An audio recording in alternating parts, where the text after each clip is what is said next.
먼저 오늘 이렇게 모두 함께 해주셔서 너무 좋습니다. 또 이 장소를 추천해 주신 우리 장금단 집사님 감사하고 우리 여러 집사님들 이렇게 장소를 알아봐 주시느라 고생해 주셔서 감사합니다. 네, 여러분은 매주 예배 자리로 나오실 때 어떤 생각을 하면서 오십니까? 오늘은 어떤 생각을 하면서 오셨어요? 저는 두 가지 정도 생각을 했던 것 같습니다. 하나는 이곳이 좀 멀어서 우리 성도님들 불편하시면 어쩌지? 이런 생각을 했었고, 또 다른 하나는 우리가 여기 미리 봐준 자리 혹시 예배 드릴 수 없으면 어떡하지? 다른 상황이 있어서 예배 드릴 수 없으면 어떡하지? 이런 걱정이 있었습니다. 말씀드리고 나니까 이 두 가지가 다 걱정이었어요. 네. 우리 성도님들은 예배 자리에 나오실 때 어떤 생각을 가지고 어떤 마음을 가지고 나오십니까? 예전에 구약 시대의 이스라엘 백성들은 예루살렘에 있는 그 성전에 오르면서 어떤 생각을 했을까요? 또 어떤 마음을 가지고 성전에 올랐을까요? 제가 성전에 오르다라는 표현을 쓴 까닭은 성전이라는 것이 높은 위치에 있었기 때문이 아닙니다. 예루살렘이라는 이 성전이 있는 예루살렘이라는 도시 자체가 산 위에 있었어요. 우리도 지금 푸르른 가운데 둘러싸여 있지만 이 예루살렘이라는 도시가 산 위에 있었고 여러 산에 둘러싸여 있었습니다. 네. 그래서 구약의 신실한 히브리인들은 1년에 약 3차례 정도 이 예루살렘에 있는 성전을 방문했습니다. 그리고 전국 곳곳에서 출발하여 이 예루살렘으로 향해 모여들었죠. 근데 말이 방문이지 사실은 이 등산에 가까웠습니다. 굉장히 힘든 등산.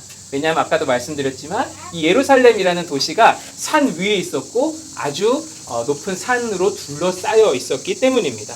그래서 그곳에 도착하는 일이 결코 쉽지가 않았어요. 게다가 맨몸도 아니고 하나님께 드릴 제물을 같이 가지고 왔거든요. 양, 소 이렇게 같이 가지고 왔기 때문에 얼마나 그 길이 힘들었겠어요.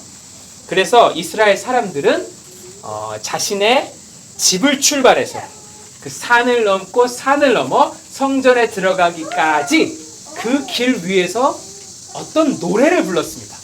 노래를 불렀어요. 그 길 위에서 어떤 노래들을 불렀는데 그 노래들이 바로 시편 120편부터 134편까지. 성경책이 있으시면 집에 가셔서 한번 보실 수 있을 것 같은데요. 시편 120편부터 134편을 보면 시편이 시작하기 전에 전부 다 성전에 올라가는 노래라는 표제가 붙어 있습니다. 이 시편들은 예루살렘으로 가는 순례자들이, 아까 우리 김인건 집사님께서 찬송을 너무 잘 골라주셨는데 내가 매일 기쁘게 순례의 길 행함은 할 때 그 순례자들, 이 예루살렘으로 향하는 그 순례자들이 그 길 위에서 순서대로 불렀던 노래들입니다. 시편 120편부터 134편. 자, 그렇다면 그들은 왜 이 험한 길 위에서 이런 노래들을 불렀을까요? 그것은 예배자들에게 어떤 마음의 준비가 필요했기 때문입니다. 또 기억할 것이 필요했기 때문입니다. 시편 120편부터 134편은 15편의 시편인데요. 그래서 실제로 이 15편의 시편은 각각 다른 주제를 가지고 있어요. 회개, 섭리, 예배, 섬김, 도움, 안전, 기쁨, 일, 행복, 인내, 소망, 겸손, 순종, 공동체, 송축, 이런 15가지의 주제를 가지고 있습니다. 성전으로 향하던 사람들은 이 노래를 하나하나 불러가며 그들의 마음을 다시 붙잡았어요. 만약에 그들이 노래를 안 불렀다면 그 험한 길을 포기하고 싶었거나 아니면 이 자리에 오기 전에 제가 생각했던 것처럼 걱정만 가득했을 수도 있을 것입니다. 즉 시편 120편에서 134편은 예배의 자리로 나아가는 사람들에게 안내서와 같은 역할을 했어요. 자, 그런 의미에서 우리도 매 주일 아침 혹은 그 전날 밤 예배를 준비하면서 혼자서 혹은 가족이 모여서 이 15편의 시편을 한 주에 한 편씩 묵상해보는 것도 참 좋겠다라는 생각이 듭니다. 자, 예를 들어 이런 거죠. 이번 주 120편이면 이제 가족들 함께 모여서 이번 주는 120편인데 주제가 회개다. 우리 이번 주에 예배 자리로 나아가면서는 더욱더 회개하는 가족이 되자, 내 영혼이 되자, 이렇게 함께 이야기해보는 것도 참 좋을 것 같아요.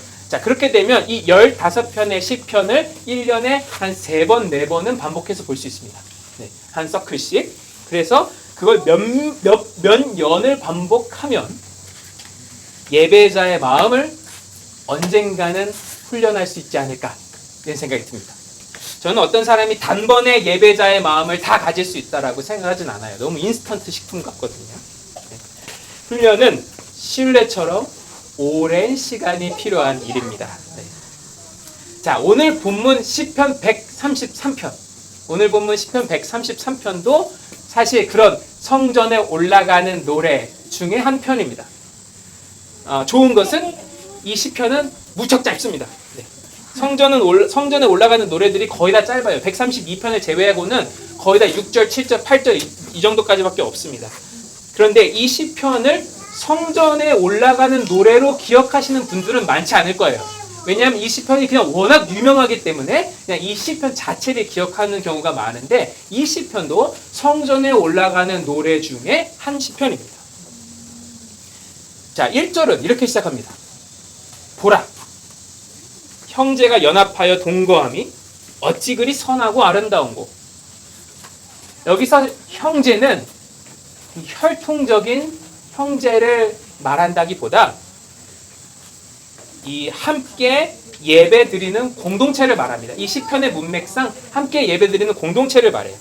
근데 시인은 이 모든 공동체가 혹은 공동체의 모든 면이 선하고 아름답다고 이야기하진 않아요. 공동체가 언제 선하고 아름답다고 말합니까?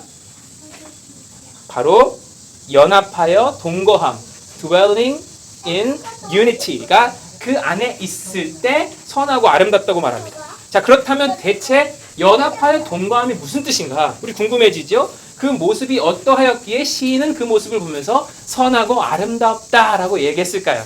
자, 시인은 이제 구체적으로 두 장면을 보여줍니다. 두 장면을 보여주면서 그 아름다움을 설명해요. 먼저 첫 번째 장면은 2절에 나옵니다. 머리에 있는 보배로운 기름이 수염, 곧 아론의 수염에 흘러서 그의 옷깃까지 내린 같고. 저는 이제부터 이 말씀을 행동으로 보여드릴 겁니다. 근데 여러분의 이해를 돕기 위해 보여드리는 것임을 이해해 주시고 이해해 주시기 바랍니다. 왜냐하면 제가 보여드릴 모습은 이 말씀처럼 아름답지가 않아요. 네, 자 보시죠. 네. 이렇게 해서 자 이렇게 불이 내려오는 거죠. 네, 자 너무 많이 부은 것 같긴 한데 자 지금 제 머리 위에 부어진 물은 어디로 흘렀습니까? 밑으로, 옷으로, 몸으로 다 흘렀죠. 네. 물은 머리 위에만 부어진 것인데 이 머리는요 그 물을 흘려보내 다른 부분까지 적시게 했습니다. 만약 제가 턱수염에 기르고 있었다면 이 물이 턱수염을 거쳐서 제 옷의 카라까지 적셨겠죠. 네. 오늘 말씀을 다시 보겠어요. 네, 너무 많이 뿌린 것 같은데. 오늘 말씀에서 머리 위에 부어진 것은 저는 감사합니다. 네. 오늘 말씀에서 머리 위에 부어진 것은 전 물을 부었지만 기름이 부어졌어요. 자, 보배로운 기름이라고 되어 있습니다. 기름은 당시에 피부를 반짝반짝거리게 했고 이 햇빛이 센 중동 지역에 햇빛을 아주 그 열기를 흡수하도록 도와주었습니다. 당시 사람들은 손님이 집에 오면 머리에 기름을 바르면서 환영을 했고 또 어떤 향기 나는 귀한 기름은 오늘날의 자동차보다도 비쌌습니다. 그러니까 예수님의 발 아래 향유값 깨뜨린 여인은 자동차 하나 깨뜨린 거예요. 그렇죠? 네. 그런데 오늘 본문에 나온 기름은 그런 보통 기름 혹은 조금 더 고급의 그런 기름과는 차원이 다른 기름입니다. 그 기름이 누구의 머리 위에 부어지나 보십시오. 누구 위에 부어집니까? 아론. 네. 아론의 머리죠. 아론이 누굽니까? 대제사장입니다. 그래서 이 기름은 대제사장 혹은 대제사장의 임명식에서 사용된 기름임을 알 수 있습니다. 따라서 이 기름은 하나님으로부터 부어진 기름이며 사명을 위해 주어진 하나님의 복입니다. 자, 그런데 기름 부음을 받은 그 아론의 머리가 그 기름을 혼자 다 간직합니까? 내가 이 기름을 한 방울도 밑에 내려보낼 수 없다면서 그 머리가 기름을 다 간직합니까? 아니죠. 아론의 수염 역시 그 기름에 적셔지지만 그 기름을 흘려내보냅니다. 어디로 흐르죠? 아론의 수염으로 흐르죠. 자, 이 수염 역시 흘러 들어온 기름을 한 방울도 놓치지 않고 밑으로 흘려보내지 않습니까? 아니죠? 수염 역시 기름에 적셔지지만 그 기름을 흘려 내보냅니다. 그래서 아론의 그 거룩한 옷에 옷깃이 다 젖죠. 그러면서 온 몸을 적십니다. 자, 그렇다면 성전에 올라가는 노래, 이 133편을 부르는 이 사람들은 이 노래를 부르면서 대체 무엇을 기억하고 싶었던 걸까요? 그들은 이걸 잊지 않고 싶었던 겁니다. 은혜의 오리진은 하나님이다. 그리고 우리가 하나님께 은혜를 구하는 것은 그 은혜를 흘려내보내기 위함이다. 그걸 늘 잊지 않고 싶었던 거죠. 성전에 오르면서. 또 다음 장면이 보여주는 아름다움 역시 마찬가지입니다. 3절 부분에서 시인은 이렇게 말합니다. 헐몬의 이슬이 시온의 산들에 내림 같도다. 헐몬산은 이스라엘 북쪽 끝에 있었어요. 레바논 산맥 속에 있어서 한 2,700m 정도 되는 산이었는데요. 백두산보다 한 500m 또 높았던 것 같아요. 주변 지역에서 가장 높은 산입니다. 이 헐몬이 고지대 새벽마다, 이 헐몬산에는 이 고지대 새벽마다 이슬이 많이 내리는데요. 그래서 밤사이에 내린 이슬은 너무나 많아서 헐몬산에서 여름에 야영을 하는 사람은 아침에 일어나면 마치 소나기를 맞은 것 같았다라고 합니다. 자, 물론 헐몬의 이슬이 남쪽으로 320km나 떨어진 시온 산들에까지 내려왔을 수는 없습니다. 그렇죠? 하지만 시인은 상상력을 통하여서 그 헐몬에 내린 이슬이 건조하고 황량한 유대 땅을 다 적시고 시온의 산들까지 이르렀다라고 말합니다. 헐몬의 이슬은 하늘로부터 내려왔지만 헐몬산은 그것을 혼자 간직하지 않았어요. 남쪽으로 흘려내보내죠. 그렇습니다. 형제가 연합하여 동거한다는 말이 무슨 뜻이냐면 이런 의미입니다. 흘려내보내기 위해 하나님의 은혜를 구함. 흘려내보내기 위해 하나님의 은혜를 구함. 시인은 그런 고백이 있는 공동체를 선하고 아름답다라고 말하며 그런 공동체를 연합하여 동거함이 있는 공동체다라고 말합니다. 자, 즉 형제가 연합하여 동거함이란 사람들이 그냥 같은 곳에 모여서 사는 것을 말하는 게 아니에요. 오히려 각자의 개성을 가진 사람, 우리 다 다르잖아요. 여기 각자의 개성을 가진 사람이 예수님을 따른다는 한 목적으로 모여서 서로의 유익을 위해 사는 모습을 말합니다. 그 모습이 얼마나 선하고 아름다운가 이 말이에요. 흘려내보내기 위해 하나님의 은혜를 구한다는 것, 이것은 예수님께서 우리에게 먼저 보여주신 것이기도 합니다. 예수님께서는 하나님의 아들이셨지만 우리에게 하나님의 아들로서의 권리를 주장하지 않으셨어요. 그는 아담이 하지 못한 온전한 순종을 우리 모두에게, 온전한 순종을 하심으로써 우리 모두에게 하나님의 권세, 하나님의 자녀가 되는 권세를 흘려내보내 주셨어요. 예수님이 혼자 난 하나님의 아들이야 딱 가지고 안 흘려내보내신 게 아니라 그가 온전한 순종으로 하나님의 자녀 되는 권세를 우리 모두에게 흘려내보내 주셨습니다. 우리는 그가 우리에게 흘려내보내 주신 그 은혜로 말미암아 하나님의 자녀가 될 수 있었죠. 자, 흘려내보내기 위해 하나님의 은혜를 구한다. 시인은 그런 고백이 있는 공동체를 아름답다고 말하며 그 공동체를 연합하여 동거함이 있는 공동체다라고 말합니다. 자, 그런데 하나님은 그런 공동체에 반드시 있을 것이다라고 약속하시는 것이 하나 있습니다. 약속. 그것이 바로 3절의 마지막 부분입니다.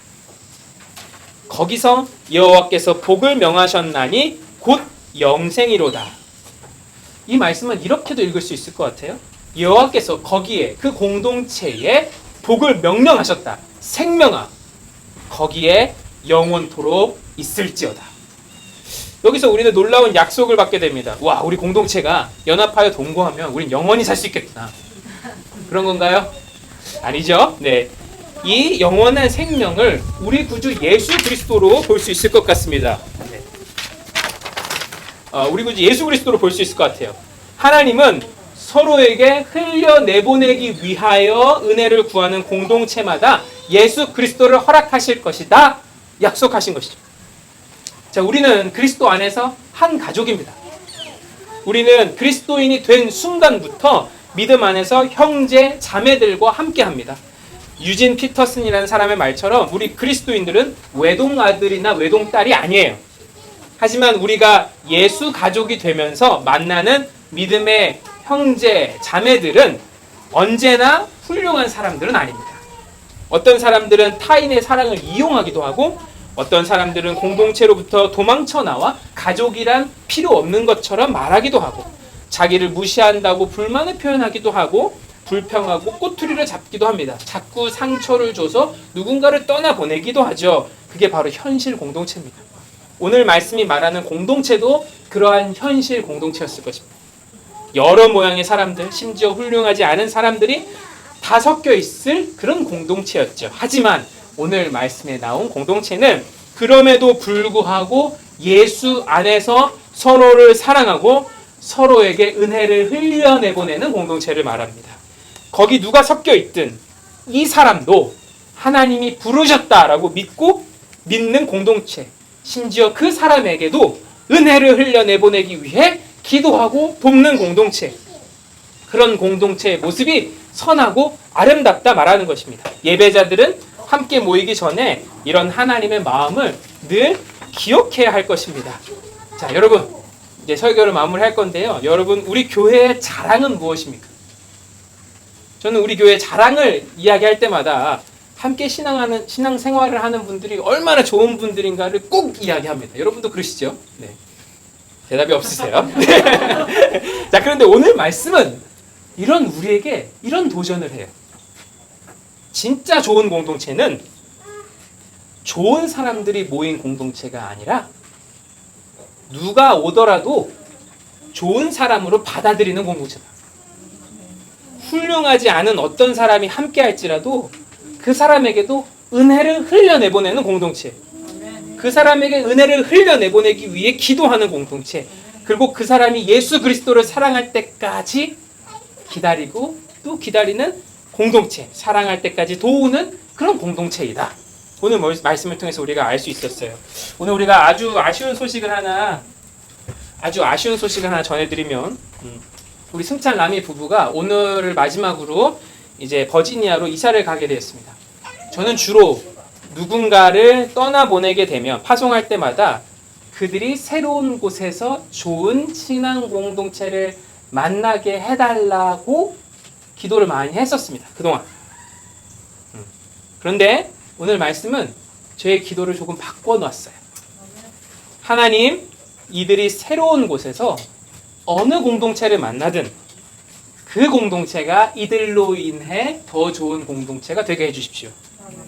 이들이 가는 곳이 이들로 인해 하나님의 복을 받는 곳이 되게 해주십시오. 하나님께서 이들에게 복을 허락하신다면 그것을 주위로 흘려내보낼 수 있는 가정이 되게 해주십시오. 이들이 짧은 시간 우리 공동체로부터 어떤 작은 사랑이라도 경험할 수 있었다면 새로운 곳에서는 그것을 흘려내보낼 수 있는 가정이 되게 해주십시오.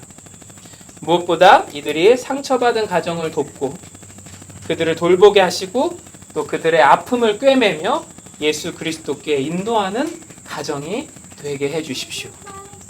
이민교회를 목회하면 누군가를 떠나보낼 때가 있고 반드시 있고 그때가 가장 슬프고 아쉬운 것 같습니다. 하지만 또 그러라고 하나님께서 이 도시에 이 교회를 세워주신 것 아닌가 이런 생각을 해봅니다. 우리 교회도 우리 각 가정도 은혜를 밖으로 흘러내보내기 위해서 존재하는 교회와 가정이 되길 원합니다. 부부 사이에도 가족 사이에도 먼저 양보하고 배려하는 그런 가정이 되길 원합니다. 하나님은 그런 가정에 또 그런 교회에 이런 약속을 하셨습니다. 생명이 예수 그리스도가 그곳에 영원히 있을 것이다. 아멘. 함께 기도하겠습니다.